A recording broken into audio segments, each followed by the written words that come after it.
Exercise 5.1, question number 1. In which of the following situation does the list of numbers involved make an arithmetic progression and why? आपको 3-4 situation दे रखी है, उन situation में हमें ये बताना है कि जो भी आपकी लिस्ट बनेगी वो लिस्ट एपी है या नहीं है। पहली सिचुएशन देखो, the taxi fare after each kilometre when the fare is ₹15 for the first kilometer and ₹8 for each additional kilometer. हमें क्या बनाना है, टैक्सी फेयर की हमें एक लिस्ट तैयार करनी है हर एक किलोमीटर के बाद। यानी पहली हमें जो बनानी है वो 0 किलोमीटर पर, फिर हमें दूसरी बनानी है 1 किलोमीटर पर कि 1 किलोमीटर के बाद फेयर कितना हुआ, फिर 2 किलोमीटर बाद फेयर कितना हुआ, फिर 3 किलोमीटर बाद फेयर कितना हुआ। इस तरीके से हमें एक लिस्ट तैयार करनी है। तो हमने माना कि जो हमारा टैक्सी का फेयर है, जो उसमें फिक्स चार्ज है वो 15 है, ठीक है, और टोटल इसका टैक्सी का जो फेयर है वो हर बार बदलता जाएगा, इसको मानने की जरूरत है नहीं वैसे, ठीक है। टैक्सी फेयर हम निकालेंगे, यहां पर लिख देती हूँ टैक्सी फेयर, ठीक। 15 रुपए फिक्स है और हर एक किलोमीटर में 8 रुपए बढ़ते जा रहे हैं। यानी जब शुरू में यानी 0 किलोमीटर जब है तब हमारा टैक्सी का फेयर कितना होगा, केवल 15 रुपए। अगली बार क्या होगा, 1 किलोमीटर जाने के बाद टैक्सी का फेयर हो जाएगा फिक्स चार्ज प्लस 8 रुपए। 2 किलोमीटर चलेगी तो फिक्स चार्ज तो 15 ही रहेगा, लेकिन जो पर किलोमीटर वाला है ये डबल हो जाएगा, ठीक है। सिमिलरली 3 किलोमीटर होगा तो ये 8 वाला ट्रिपल हो जाएगा और जो फिक्स चार्ज है वो सेम रहेगा। इसको सॉल्व करेंगे तो हमारा ये आया 15, 23, 31 एंड 39। अब इसको हमें चेक करना है कि ये एपी है या नहीं है। इसके लिए हमने पहले ए देखा, ये 15 है, डी की वैल्यू इसमें से इसको माइनस किया 8 आया, इसमें से इसको माइनस किया फिर से 8 आया, इसमें से इसको माइनस किया फिर से 8 आया, सब में हमारा 8 आ रहा है, यानी डी की वैल्यू सेम आ रही है, तो it is an AP. Next question देखो, next part, the amount of air present in cylinder. एक सिलेंडर दिया है, उस सिलेंडर में कितनी एयर बची है, हमें उसके लिए एक लिस्ट तैयार करनी है। और वो कब बची है, when a vacuum pump removes 1/4 of the air remaining in the cylinder at a time। एक बार में वैक्यूम पंप जब आप लगाते हो तो जितनी भी उसके अंदर एयर है उसमें से 1/4 एयर बाहर निकल जाती है और जो बची हुई है वो सिलेंडर में रह जाती है। तो हमने माना सबसे पहले जो सिलेंडर है उसमें V वॉल्यूम है उसका, ठीक है, यानी उसके अंदर गैस कितनी है, उसका वॉल्यूम V है। अब पहली बार हमने वैक्यूम पंप लगाया, उसमें से 1/4 यानी 1/4 ऑफ V ये हमने रिमूव कर दी तो बची हुई कितनी हो गई, ओरिजिनल थी इतनी, उसमें से ये V/4 हमने माइनस कर दी, V माइनस V/4। एलसीएम लेके सॉल्व करेंगे तो आएगा 3V/4। यानी एक बार हमने जब वैक्यूम पंप लगाया तो हमारी जो गैस सिलेंडर के अंदर बची वो इतनी हो गई। तो पहले V थी, अब 3V/4 हो गई। अब इस 3V/4 का फिर से 1/4 लेंगे जब हम दूसरी बार उसमें हम वैक्यूम पंप लगाएंगे। इसका 1/4 लिया तो ये आया 3V/16। अब कितनी बची, ऑलरेडी पहले इतनी बची हुई थी, इसमें से हम ये माइनस कर देंगे क्योंकि इतनी हमने सेकेंड बार जब हमने पंप निकाला तो इतनी गैस हमने बाहर निकाल दी। इसमें से इसको माइनस किया तो आया 9V/16, यानी अब सिलेंडर में इतना हमारा एयर बची है। तो ये हमारा तीसरा टर्म हो गया। अब इतने के लिए हम देख लेते हैं कि हमारा ये एपी है या नहीं है। इसमें से इसको माइनस करेंगे पहले डी निकालने के लिए, सिमिलरली इसमें से इसको माइनस करेंगे, यहाँ पर एलसीएम लेके सॉल्व करेंगे। यहाँ पर डी की वैल्यू देखो, दोनों की वैल्यू डिफरेंट आ रही है, क्योंकि डी की वैल्यू डिफरेंट है तो ये एपी नहीं है। Third part, the cost of digging a well after every metre of digging when it costs ₹150 for the first meter and rises by ₹50 for each subsequent meter।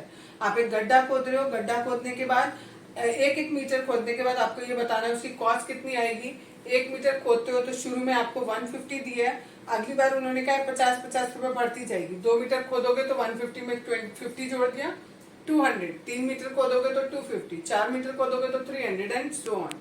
अब हमने D निकाला, इसमें से इसको माइनस किया 50 आएगा, इसमें से इसको माइनस किया 50 आएगा, सिमिलरली इसमें से इसको माइनस करेंगे 50 आएगा, क्योंकि सबका डी सेम है इसलिए ये एपी हुआ। नेक्स्ट देखो, fourth part, the amount of money in the account every year. आपको हर साल बाद अकाउंट में कितने रुपए हो गए हैं ये बताना है। when ₹10,000 is deposited at compound interest at 8% per annum।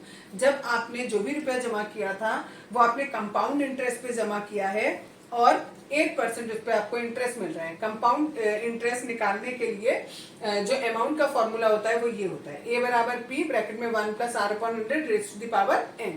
अब यहाँ पर हमने वैल्यूज रख दी, पहले साल के बाद में हमें कितना मिलेगा, पहले साल के बाद में बस n की जगह पे 1 करना है, r की जगह हमने 8 रखा, p की जगह 10,000। 2 साल बाद जितना अमाउंट होगा वो कितना हो जाएगा, n की जगह पे 2 हो जाएगा, बाकी एज इट इज। ऐसे ही 3 साल पे जो हो जाएगा वो हो जाएगा पावर 3 हो जाएगी, यानी a1 ये a2 ये a3, यानी ये सीरीज का ये हमारा फर्स्ट टर्म, ये सेकंड टर्म और ये थर्ड टर्म। अब हमें d जब निकालना है तो हमें क्या करना पड़ेगा, सेकंड टर्म में से फर्स्ट टर्म को माइनस करना पड़ेगा, इधर d में से इसमें से इसको माइनस करना पड़ेगा। दोनों बार d मैंने निकाला है, ये रखा पहले पूरा का पूरा एज इट इज, माइनस ये किया।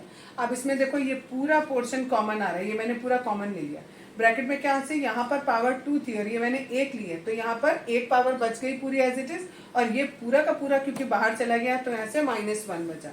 ये 1 से ये वाला 1 कैंसिल हो गया, ये हमारी d की वैल्यू आई।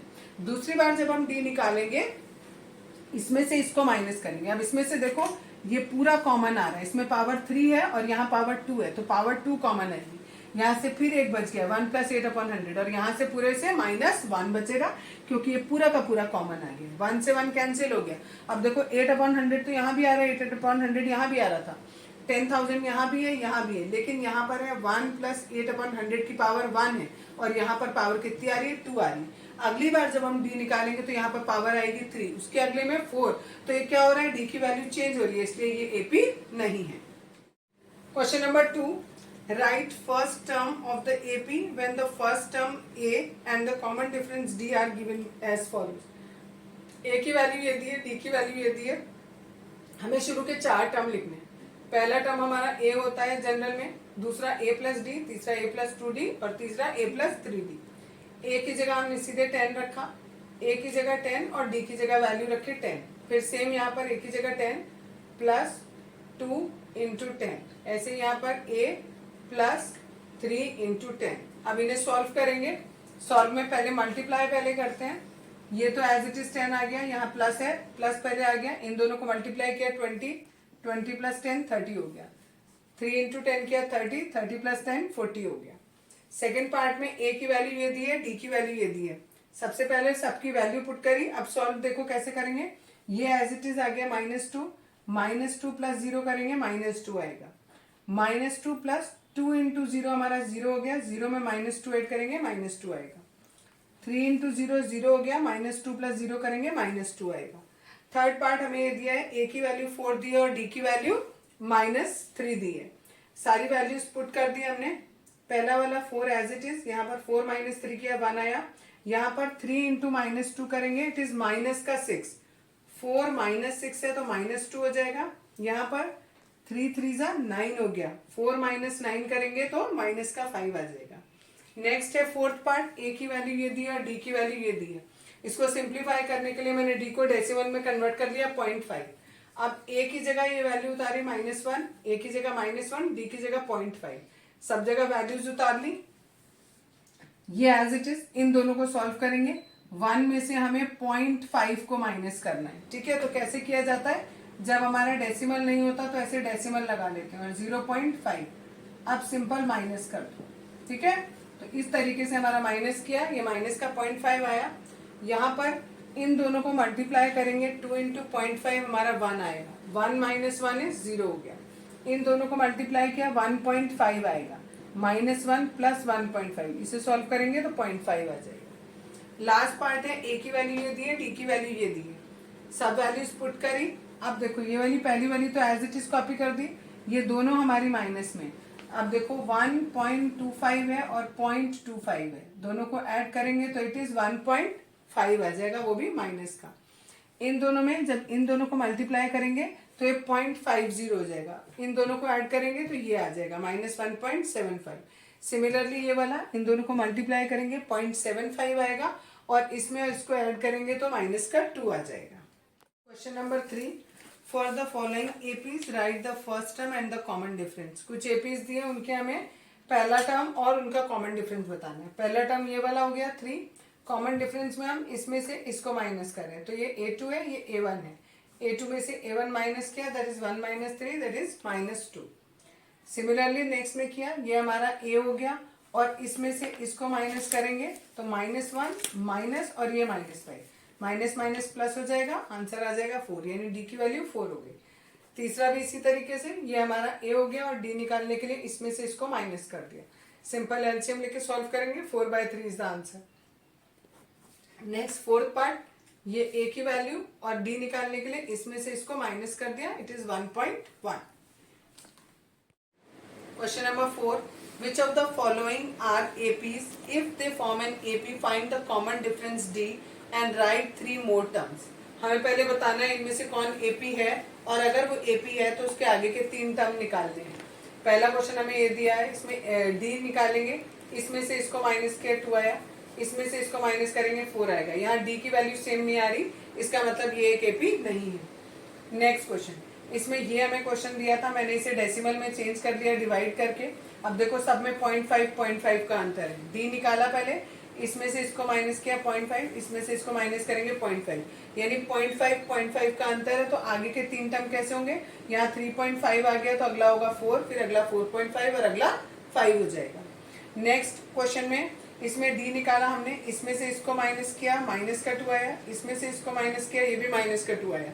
डी सेम आ रहा है और कितना आ रहा है, -2 आ रहा है। तो नेक्स्ट 3 टर्म जब हम निकालेंगे तो इसमें से भी -2 करेंगे तो -9.2 आ जाएगा, अगला -11.2, उसके अगला -13.2 आ जाएगा। नेक्स्ट पार्ट देखो, इसमें हमारी डी की वैल्यू, इसमें से इसको माइनस किया 4 आया, इसमें से इसको माइनस करेंगे 4 आएगा। डी सेम आ रहा है तो नेक्स्ट 3 टर्म क्या हो जाएंगे, जो भी हमारे टर्म दिए उसमें हम 4 ऐड करते जाएंगे। 2 में 4 ऐड किया 6 आ गया, 6 में 4 ऐड किया 10, 10 में 4 ऐड किया 14। नेक्स्ट पार्ट है 5, ये हमें दिया हुआ है। इसमें देखो पहले लिखा है 3, आगे में लिखा है 3 + √2, फिर 3 + 2√2, फिर 3 + 3√2, यानी इससे इसमें केवल √2 का अंतर हुआ। इसमें एक और √2 आ गया, इसमें एक और √2 आ गया। तो डी निकाला, पहले इसमें से इसको माइनस किया, 3 से 3 कैंसिल हो गया, √2 बच गया खाली।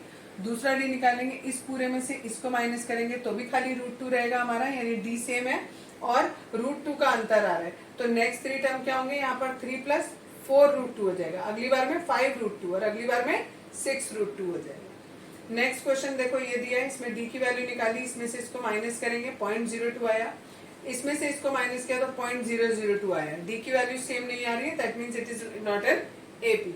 नेक्स्ट 7th पार्ट है, 7 पार्ट में डी निकालेंगे, इसमें से इसको माइनस किया -4, फिर इसमें से इसको माइनस किया तो भी -4 आया, डी सेम आ रहा है, इसका मतलब ये एपी है। और नेक्स्ट टर्म हमें कैसे मिलेंगे, -4 करने के बाद। -12 है, इसमें से -4 करूंगी तो -16, -16 में से -4 करूंगी तो -20 और इसमें से -4 करूंगी तो -24। नेक्स्ट पार्ट है ये, इसमें 1/2 दिया हुआ है माइनस का, मैंने इसको डेसिमल में चेंज कर लिया, माइनस का 0.5, माइनस का 0.5, -0.5, -0.5। डी निकालना है, एक ही बार निकाला इस बार मैंने, क्योंकि इसमें से इसको माइनस करेंगे तो भी 0 और इसमें से इसको करेंगे तो सब सेम टर्म है तो 0 ही आएगा। तो नेक्स्ट 3 टर्म भी क्या होंगे, सेम यही हो जाएंगे, -1/2, -1/2 एंड -1/2। नेक्स्ट पार्ट 9, अब इसमें ये वैल्यूज दी हुई है, पहले डी निकाला, इसमें से इसको माइनस किया 2 आया, इसमें से इसको माइनस किया 6 आया। डी की वैल्यू सेम नहीं आ रही, इसका मतलब ये एपी नहीं है। नेक्स्ट 10th पार्ट है, इसमें हमें a, 2a, 3a, 4a dot dot dot दिया हुआ है। डी निकालेंगे, 2a में से a को माइनस किया a आया, दूसरा 3a में से 2a को माइनस किया ये भी a आया, तो इसका मतलब ये एपी है। और नेक्स्ट टर्म कितना हो जाएगा 5, सब में a जोड़ते जाओ, 4a में a जोड़ा 5 है, 5a में a जोड़ा 6 है, फिर a जोड़ा 7 है। नेक्स्ट हमें ये क्वेश्चन दिया है, इसमें हमारा डी की वैल्यू a² - a करेंगे जो कि सॉल्व नहीं होगी, और ये क्या आ जाएगा, a ब्रैकेट में a-1 आ जाएगा। और ऐसे ही दूसरा डी निकाला, यहाँ a³ - a² निकाला तो यहाँ a² और ब्रैकेट में a-1 आ रहा है, लेकिन ये दोनों डी सेम नहीं है, यहाँ a है यहाँ a² है, तो ये एक एपी नहीं है। नेक्स्ट क्वेश्चन हमें ये दिया है, पहले हमने इसको सॉल्व कर लिया। √8 को हम 2√2 लिख सकते हैं, √18 को 3√2 और √32 को 4√2 लिख सकते हैं। क्यों लिख सकते हैं वो भी देख लो एक बार। जैसे √32 है, 2 के फैक्टर किया आपने, 2 हमारा कितनी बार आएगा, 2 हमारा 5 बार आएगा, तो इसका एक पेयर बना, इसका एक पेयर बना, ये 2 × 2 4 बाहर आ गया और √8 2 अंदर रह गया। इसी तरीके से बाकी को भी सॉल्व कर लिया हमने। अब इसमें से डी निकाला, पहले इसमें से इसको माइनस किया, एक रूट टू बचा, इसमें से इसको माइनस किया, यहाँ भी एक रूट टू बचा, और हर एक में कितने का अंतर आ रहा है, एक रूट टू बढ़ता जा रहा है। यहाँ एक रूट टू था, यहाँ 2 है, यहाँ 3 है, यहाँ 4 है, तो आगे क्या होगा, 5, 6 और 7 होगा। तो 5 root two, 6 root two and 7 root two answer हो जाएगा। नेक्स्ट है, इसमें हमने रूट 6 में से रूट 3 को माइनस किया, तो वो माइनस ही नहीं होगा, कुछ भी सॉल्व नहीं हो सकता आगे, तो फर्दर इतना ही छोड़ दिया हमने। नेक्स्ट निकाला रूट 9 में से रूट 6, ये भी सॉल्व नहीं हो सकता, रूट 6 लिखना, ठीक है, ये भी सॉल्व नहीं हो सकता, तो दैट मीन्स ये एपी नहीं है हमारा, क्योंकि डी की वैल्यू सेम नहीं आ रही है। नेक्स्ट क्वेश्चन ये दिया है, इसमें हमने पहले इनके स्क्वायर खोल लिए, 3 का स्क्वायर 9 हो गया, 5 का स्क्वायर 25, 7 का स्क्वायर 49। इसमें डी निकाला, पहली बार में डी आया हमारा 8, दूसरी बार जब हमने इन दोनों को माइनस किया तो आया 14। डी इक्वल नहीं है, that means it is not an AP. अगली बार में हमें ये क्वेश्चन दिया है, इसमें भी हमने स्क्वायर्स को सॉल्व कर लिया। अब डी निकाला, तो देखो 25 में से 1 माइनस किया 24, 49 में से 25 करेंगे, ये भी 24। अब चेक करने के लिए कि ये एपी है या नहीं, तो हम थर्ड वाले में से भी माइनस करके देखते हैं। 72 माइनस 49 भी किया तो वो भी 24 आ रहा है, that means it is an AP. यानी हर अगला टर्म कब मिल रहा है, जब हम 24 ऐड करें, यानी 73 में 24 ऐड करेंगे 97 मिलेगा, 97 में 24 ऐड करेंगे 121, और 121 में 24 ऐड करेंगे तो 145। ये 3 टर्म हो गए।